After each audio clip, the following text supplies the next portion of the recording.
Okay, so we said that the standard pressure is 1 atmosphere. There's also a standard temperature. It is 0 degrees Celsius when we're working with gases. So we can convert this into Kelvin by adding 273 degrees. Well, it's not degrees, 273 to get to Kelvin. So in the Kelvin scale, the standard temperature is 273 Kelvin.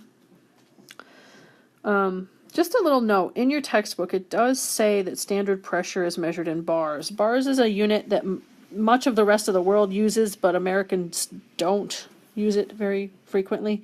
It is almost exactly the same thing as an atmosphere. In fact, if you have 2 or 3 significant figures, it is the same thing. So we're just going to pretend like atmospheres and bars are equal. So don't let the book confuse you there. Just remember, the key here is that when it says STP, standard temperature and pressure, 1 atmosphere and 273 Kelvin. That's the key. Okay. So I had us convert to Kelvin on the last page because when we're doing gas problems, the Kelvin scale has to be used. It doesn't matter what formula you're applying, it's always going to be Kelvin. So we talked a little bit in 111 about the development of the different temperature scales and how the Fahrenheit scale is all about the temperature of a beaver. Yeah, I know, it's weird, but true. The Celsius scale is based on the temperature at which water freezes and boils, so that one's pretty easy to understand. And the Kelvin scale is proportional to Celsius. So in other words, all we have to do to go from Celsius to Kelvin is add 273. Actually, 273.15 if we needed 5 significant figures. So I want you to answer this question here. What is the temperature of the room in Kelvin? Okay, so the first law we're going to learn about is called Charles' law. And so Charles was interested in the relationship between temperature of the gas and the volume. Now, he assumes that pressure is constant. Okay, so we're not going to let pressure change. And so,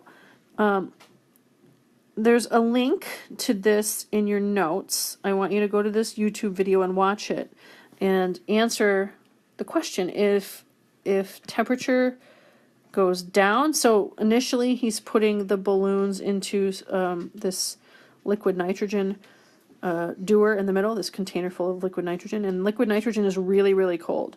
So the balloons get cold really quickly.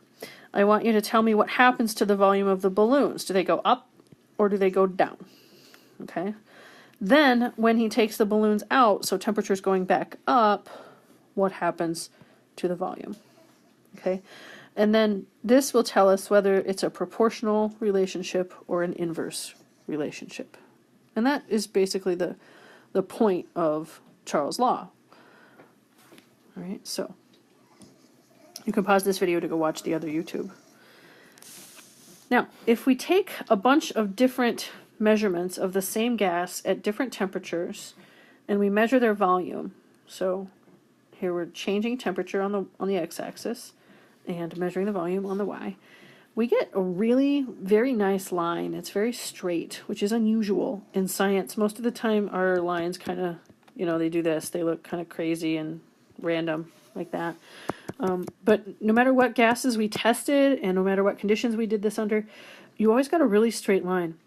Interestingly, the slope of this thing, we use M for slope, the slope of this thing was also consistent. So from one person's experiment to the next, we kept getting the same slope.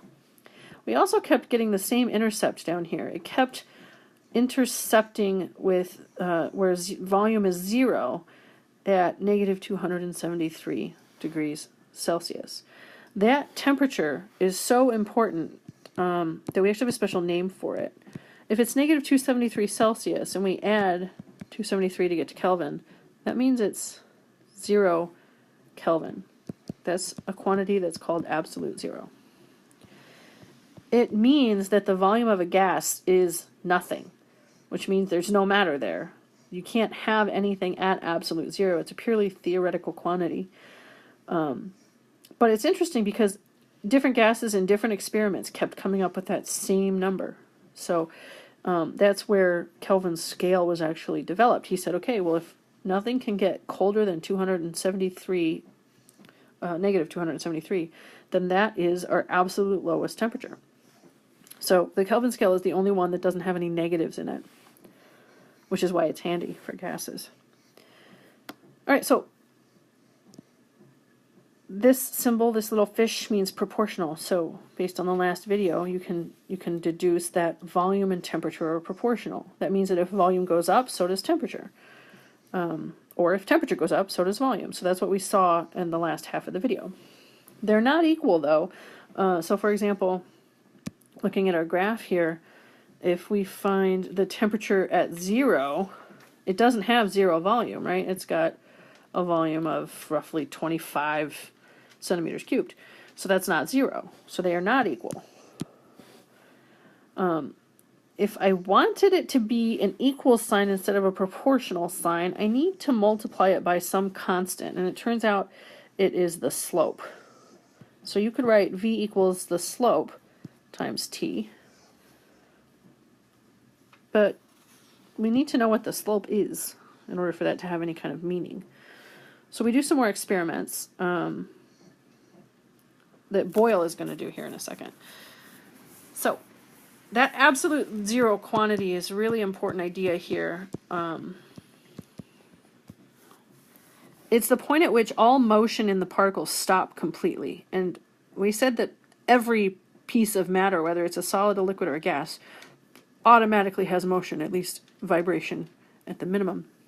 So if you can imagine a state where the particles are not moving at all, that would be absolute 0. That means that there's no heat in that substance, okay?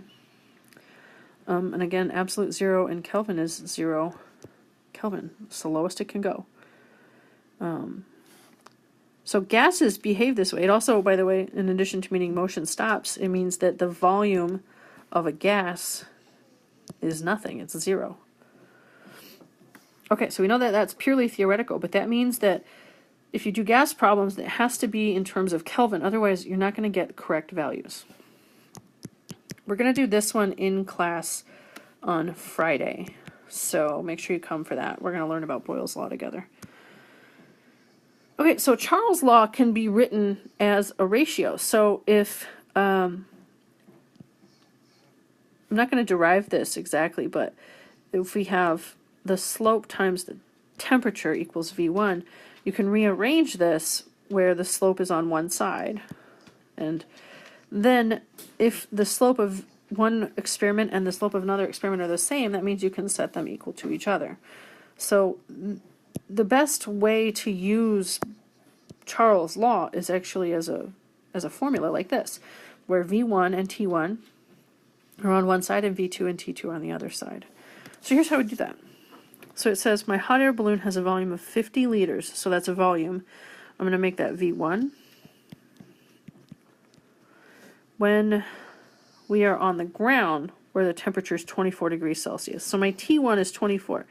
And we just finished saying that in gas law problems, the first thing we're going to do is convert to Kelvin. So I'll just do that right away.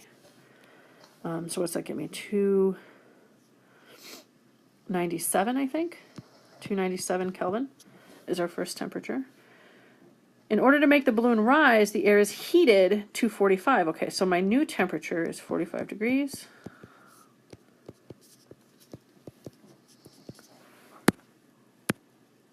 Okay, so we get 318 Kelvin there.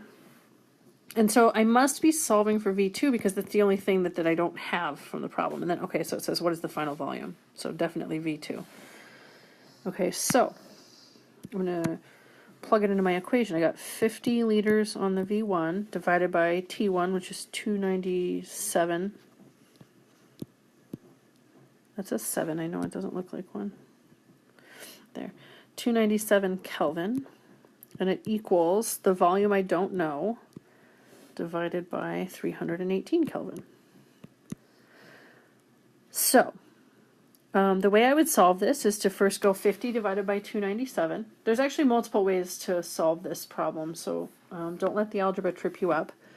But so the left-hand side, I'm going to have to go up above here, is going to be 0.168. And my unit there is liters per Kelvin because I didn't cancel anything. And it still equals all this stuff on the right. Now if I want to get rid of the denominator here, I got to multiply this by 318 Kelvin so that it cancels here, which means I'll multiply here by 318 Kelvin also. That means the K's cancel to give us a volume. So the volume when I'm finished is 53.5. So just to check, what we saw in the video was when so here our temperature is increasing. In the video, when he took the balloon animals out of the liquid nitrogen, the temperature was increasing and they expanded, so volume went up. And so our volume here went from 50 liters to 53. So that's definitely an increase. So that makes sense. Our temperature went up, our volume went up. So that is exactly what we anticipated. All right, so I want you to do this Charles' law. So again, it's the same formula. You need to identify your variables, make sure you convert to Kelvin, and then solve it. Tell me which answer is correct. Boyle's law can be written as P1 V1 equals P2 V2. So similar process here. So I'm going to read the problem. For example, if propane in a large holding tank has a pressure of 1.5 atmospheres, so I'm just going to assign that to be my initial pressure because it was the first thing I saw, and a volume of 25, so that's V1, 25 liters. I pump all of that propane into a much smaller tank, so we're going to have a 2.5 liter tank instead of 25 liters. What is the pressure? So pressure is what I'm trying to find. So we can just plug these in. 1.5 atmospheres times 25 liters. I don't need to convert here. There's no temperature in Boyle's law, so no need to convert anything unless my units don't match, but here they do. Liters and liters match. And so we're going to have P2 times 2.5 liters. So if I want to solve this for P, I want to divide this by 2.5 liters on both sides. And so my liters cancel to give me just atmospheres. So what I'll enter into the calculator is 1.5 times 25, and then equals, and then take that number and divide by 2.5. And so that means that our pressure at the end is 15, and it's atmospheres because that didn't cancel. Okay, so that's how we can use Boyle's law. So I want you to try this one using the same formula. Show me your work, and then indicate what the correct answer is. Okay, so here we have Charles' law, the first one, and Boyle's law, and we can actually combine them together because they're talking about the same gas. So if I had a situation where the pressure, the volume, and the temperature are changing, then I would want to use the combined gas law. If I had a situation where just volume and temperature are changing, I'll stick to Charles' law. If just pressure and volume are changing, then I'm going to stick with Boyle's law. So reading the problem helps us to figure out which formula to use. So it says, if I measure the volume of a gas at STP, so this tells us the temperature is 273 Kelvin, and the pressure is 1 atmosphere, and it says the volume is 22.4 liters. What would the temperature be if I decrease the volume? So volume 2 is going to be 11.2 liters. It says pressure is still 1 atmosphere, and we're looking for temperature. So all you have to do is plug everything in and solve it for T2. T2 is in the denominator here. Some people are more comfortable rearranging the variables first and then solving the equation. If you want to do that, I'm fine with it. Other people prefer to plug things in and then rearrange. So solve this one however you prefer, and turn that one in. And then finally, one last problem for combined gas law. Go ahead and do this one as well. Be sure to show your work, including the unit conversions. And then in class, we will do my zombie apocalypse problem together.